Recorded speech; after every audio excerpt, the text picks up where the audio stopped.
Welcome খাঁটি বাঙালি ব্লগে সকলকে অনেক অনেক ওয়েলকাম।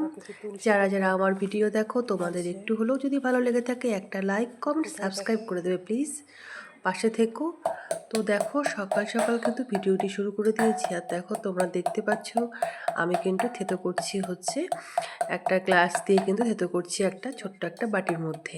এটা কিন্তু বাসক পাতা। তো এই বাসক পাতাটা কিন্তু এর মধ্যেই আমি করে নিচ্ছি থেতো, কারণ হচ্ছে এই শীতের সময় এত ঠান্ডা পড়ছে, কোনো সময় আবার কোনো সময় ওয়েদারটা মানে এত রোদ উঠছে, তো এমনিতেই মানে কাশি সর্দি তো লেগেই থাকে। মানে সব সময় না, এই ঠান্ডার সময়টায় এত কাশ সর্দি হয়।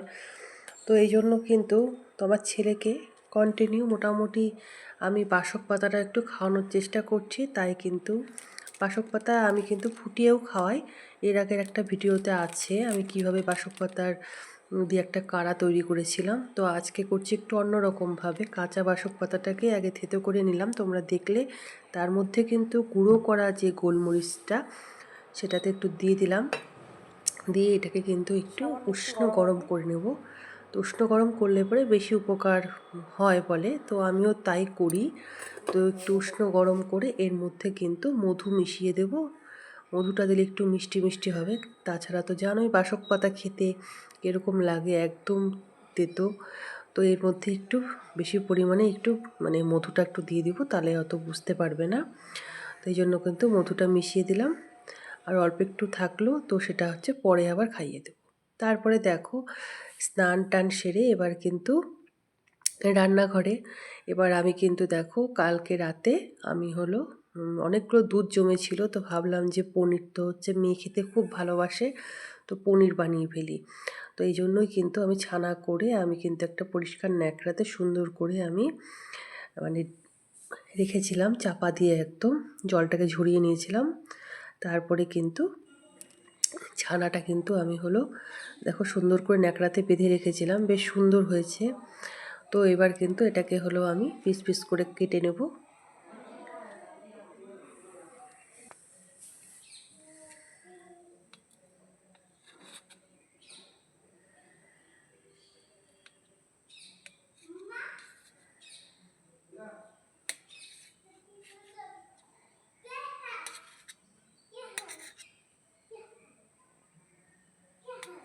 খুব সুন্দর হয়েছে,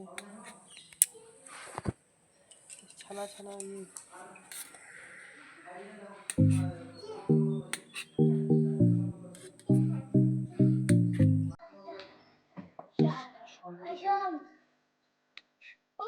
পনিরটা কিন্তু বেশ সুন্দর হয়েছে।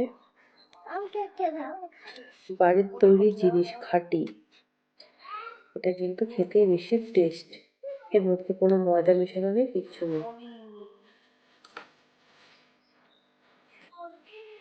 সন্দেশ সন্দেশ লাগছিল দেখতে একদম।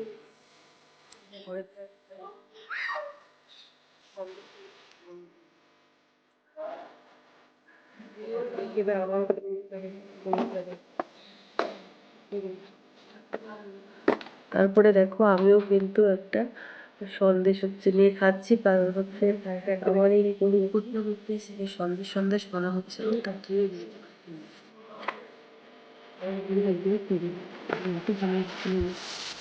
দেখি।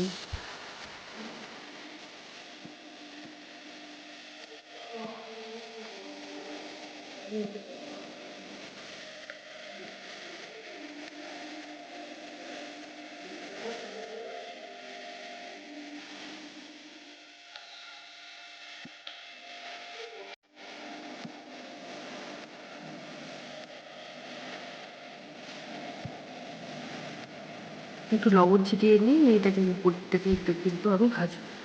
হলুদ আমি পনির ভাজার সময় দিই না, দেখতে ভালো লাগে না।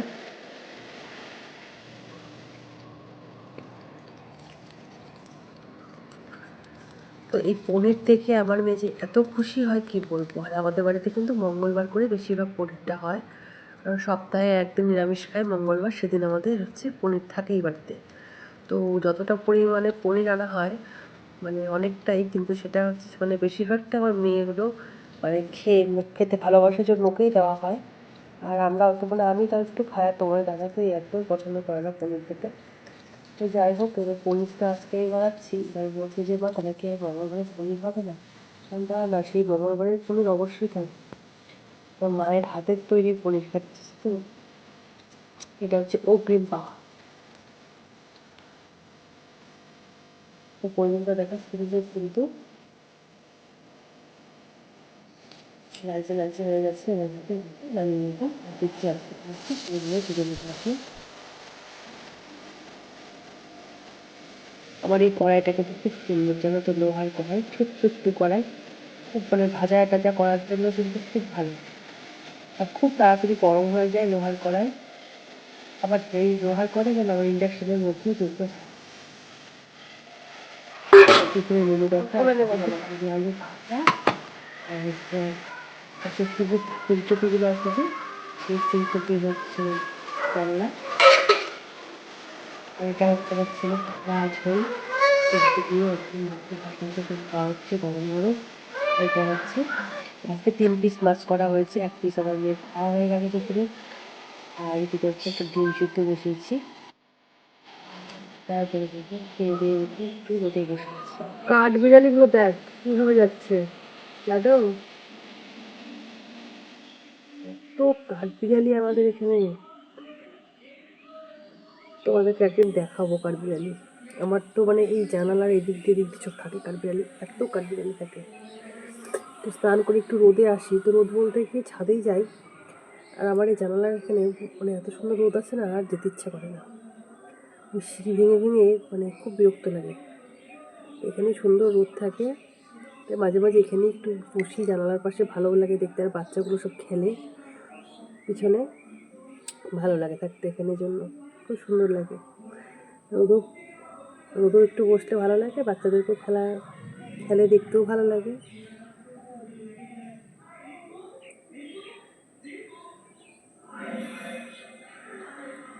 সব খেলছে, কোনো সময় খেলে আবার চলে যায়, আবার আসে আবার খেলে, বাচ্চা কাচ্চার ইচ্ছে। ঠিক আছে, আমি একটু খেলা দেখি।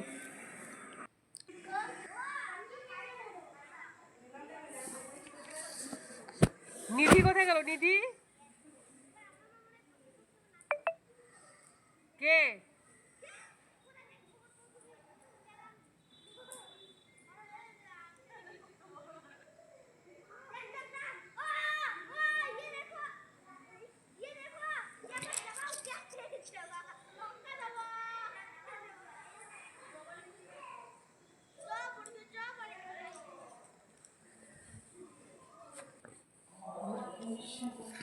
তো সন্ধ্যাবেলাতে একটু ধূপ দিয়ে নিচ্ছি, অনেকদিন ধরে ধূপ দেওয়া হয় না, তো ভাবলাম যে আজকে একটু ধূপ দিয়ে নিই। अच्युतं केशवं कृष्णदामोदरं रामनारायणं जानकीवल्लभं रामनारायणं जानकीवल्लभम् अच्युतं केशवं कृष्णदामोदरं रामनारायणं जानकी वल्लभं রামনারায়ণম জানকী বল্লভম। এবার দেখো সন্ধ্যার পরে কিন্তু আমরা যাব হচ্ছে এক বাড়িতে লোকনাথ পুজো আছে, তো সেখানে কিন্তু যাব, তার জন্য কিন্তু রেডি হয়ে নিচ্ছি। কারণ ওখানে হচ্ছে সন্ধ্যা বলতে আমি সন্ধ্যা টন্ধা দিয়ে তারপরে একটু বসে চাটা খেয়ে নিয়েছি, তোমাদের সাথে সেটা শেয়ার করা হয়নি। এবার রেডি হয়ে যাচ্ছি হচ্ছে পুজো বাড়িতে, তো তার জন্য রেডি হচ্ছি এখন। তোমার দাদাভাই এখনও আসেনি, আমি রেডি হয়ে নিচ্ছি আগে। তো তারপরে সেখানে গিয়ে দেখা হবে তোমাদের সাথে আবার। চলো, আমার মোটামুটি রেডি এখন কমপ্লিট, আমি বেরোবো এখন।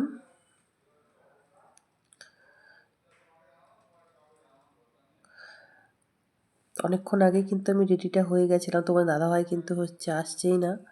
তারপরে কিন্তু অনেকটা লেটেই আবার পৌঁছেছি আমরা, খুব কাছে আমাদের পাড়াতেই। তো সোজাই এসে কিন্তু তোমাদের সাথে আবার দেখো একদম খাওয়ার প্যান্ডেলে দেখা হলো। তো আমরা ঠাকুর প্রণাম করে চলে আসছি। সেখানে কিন্তু অনেক লোক ছিল, মানে লোক বলতে সব পরিচিত লোক ছিল। কথা টথা গল্প করতে করতে সেখানে আর কিন্তু আমি মানে ক্যামেরা করতে পারিনি। তো খুব সুন্দর ছিল প্রসাদটা। এটা আমার ছেলে খাচ্ছে।